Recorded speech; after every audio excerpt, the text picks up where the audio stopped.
Today we will hear from a MAGA voter who is in fear of losing his family farm, and from people who are relishing in seeing MAGA supporters crying tears of regret.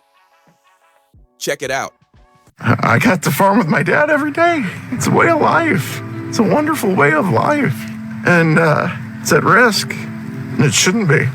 The impact of Trump's tariffs is being felt in the heartland. Soybean farmers here are now suffering economically like they haven't in decades. Right now we are harvesting soybeans in Marengo, Illinois. My family has been farming since 1846. I'm the fifth generation. We're a grain operation. We grow corn, soybeans. I am a product of the pioneers. It's history. You don't let that go.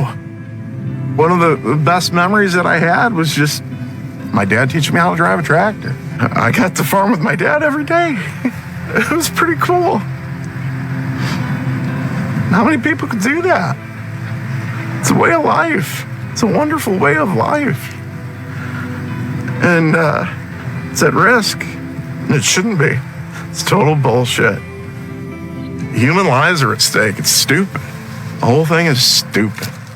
Harvest is usually the best time of the year. It's literally the fruits of your labor. This is the time where we as farmers get to celebrate all of our hard work and that we get paid for our year's worth of work. And unfortunately, this one has a real bitter taste to it because the money is being spent right now in Argentina and being given to billionaires. Farming is hard enough as it is, dealing with Mother Nature, but this year especially is very challenging because of the tariffs that have been put upon us. Our cost of production has increased and our markets have dropped dramatically. And this is really putting a major strain on all farmers right now.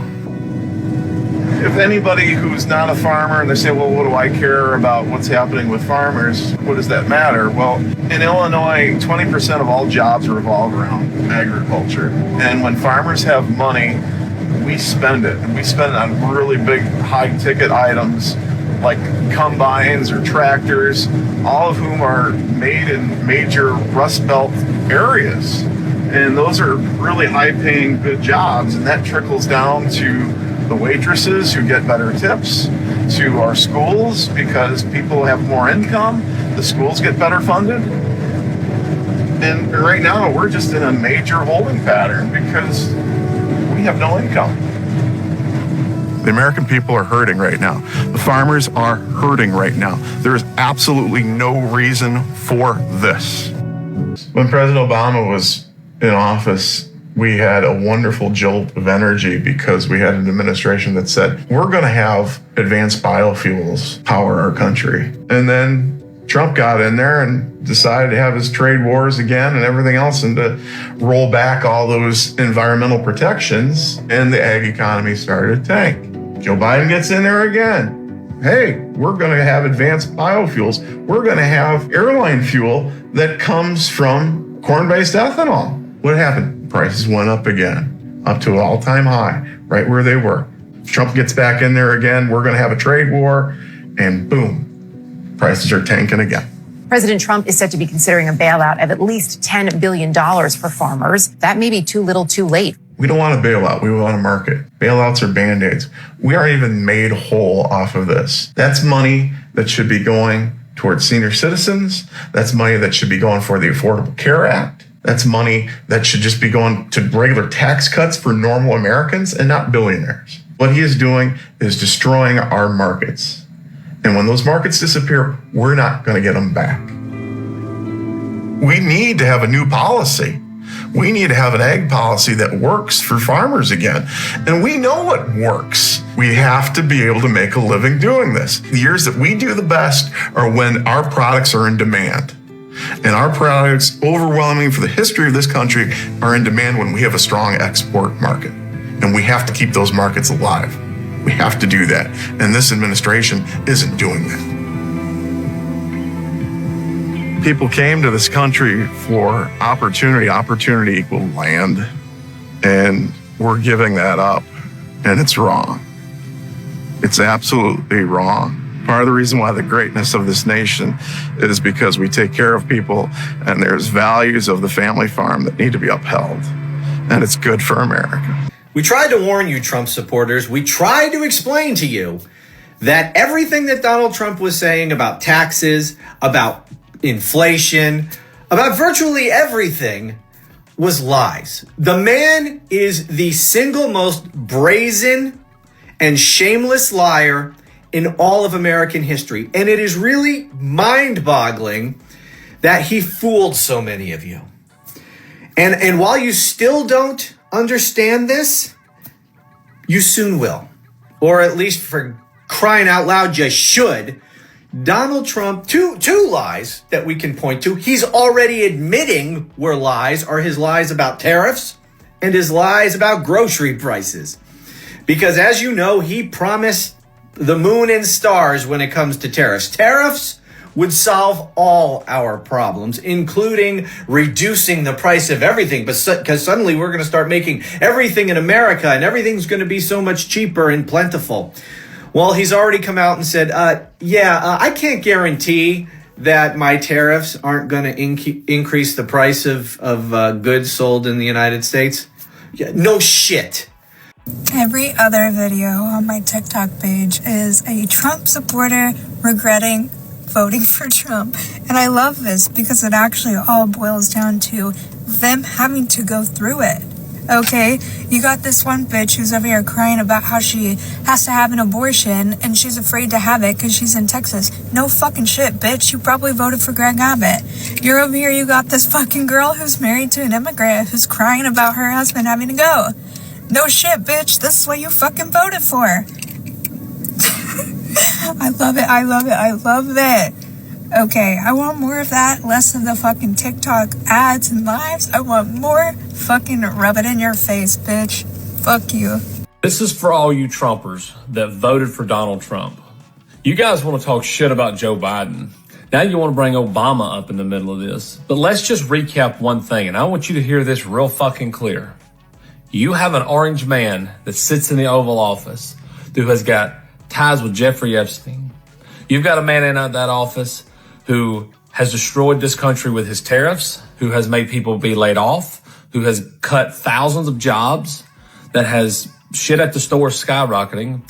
Not only is he a criminal and a felon, not only is he a sex offender, not only does he probably do a lot of other things that you can't say on here with inappropriate women and ages and all that. You kind of know where I'm going with that because I think it ties back into Jeffrey Epstein. You also have a man on here that is a pathological liar. You also have a man on here that doesn't give LGBTQ plus their rights. You also have a man on here that is racist. You also have a man on here that didn't do what he said he was going to do with the war. You also have a man on here who started a war. You also have a man that said that he bombed and did all this stuff. And then they come out and said, no, you didn't really bomb Iran. You didn't do these things. So this is who you've got in office. This is how it went. No, you can't stay there. And I'm sure you will fight. Very happy and excited that Trump won. As far as financially, obviously nothing's really changed. We're still under the Biden administration. But I know that it is coming. And this is how it's going. So I admit, I regret my vote for Donald Trump. I regret it because I needed these changes sooner. I needed the prices to go down sooner so that I didn't drain out my bank account. Yeah, you regret your vote. And you know what? You're saying that you regret your vote. You're on video here crying your eyes out because you learned the hard way that Donald Trump does not mean lower prices for you.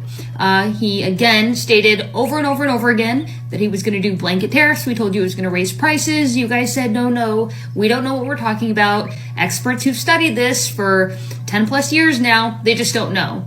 And now you're suffering the consequences of raising prices in a shitty economy. Watch this huge MAGA fan realize over time that Donald Trump's big ugly bill actually hurts him and his family. This was him before the bill got signed into law. I bet y'all don't think Donald Trump's a liar now. No taxes on tips, overtime, and Social Security passed the House today with flying colors in effect after December 31st, 2025. And y'all said he wouldn't do it, but he did the shit in 5 months. But after he actually read the bill and realized that Donald Trump is not only breaking a bunch of his promises, but hurting the American people as well, his tune changed a little bit. Take a look at him now. You know why we voted for Donald Trump? Because The middle class man finally thought he was going to get ahead in life. You said no taxes on overtime. Big, bold, beautiful letters. We thought, hell yeah, why would we not vote for that? Then you turn around and pass the bill and it's a crock of shit. It's a tax credit for the people that make a certain amount of money. Of course, when you put it in big, bold, beautiful letters, it looks great. We're going to vote for you. And you knew what you were doing. You were baiting people in, saying, no taxes on overtime. You ain't giving no fucking details. Your details that we read ain't worth a flying fuck. Yeah, once again, another Trump supporter in the finding out phase of their support for Donald Trump. They thought he was going to make the country better, for some reason supported him, and now they're realizing that, wow, Donald Trump doesn't actually care about any hardworking person out there. He cares about himself and his billionaire buddies. So once again, MAGA, you got played, just like that guy. It has now been 9 months since Donald Trump returned to the White House, and the American economy is feeling the weight of that decision in ways few expected. From farmers to federal employees, the nation is living in a time of deep uncertainty, a kind of economic and moral confusion that echoes the early days of the Great Depression. At first, many of Trump's followers believed that his America First message would bring back jobs, revive industry, and cut through government waste. But 9 months later, the reality has hit hard. The sweeping policies tied to Project 2025 have reshaped nearly every corner of American life, from healthcare to education, from environmental protections to workers' rights.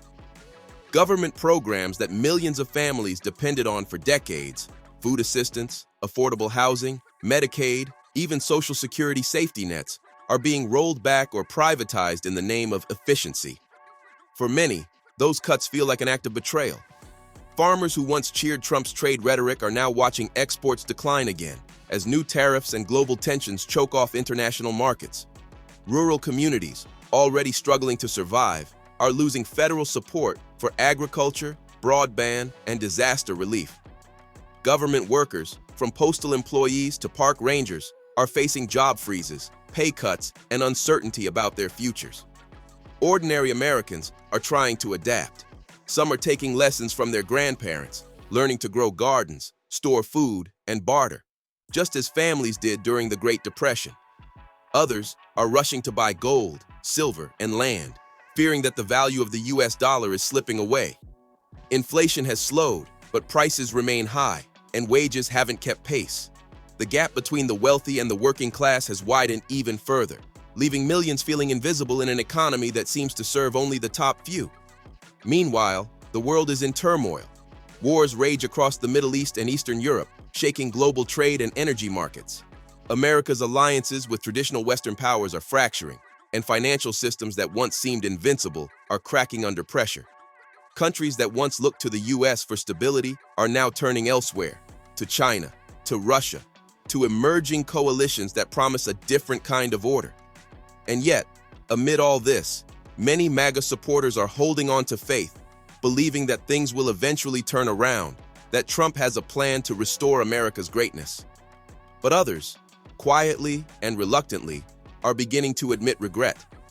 They see that the slogans have not filled their gas tanks, lowered their grocery bills, or protected their pensions. The promises of prosperity and freedom now ring hollow against the noise of layoffs, shortages, and unrest. More and more Americans are reading the writing on the wall. They see signs that the world is shifting, that a new world order is forming, not as a conspiracy, but as a reality born from economic collapse, war, and global power realignment. The old systems are failing, and new ones are rising in their place.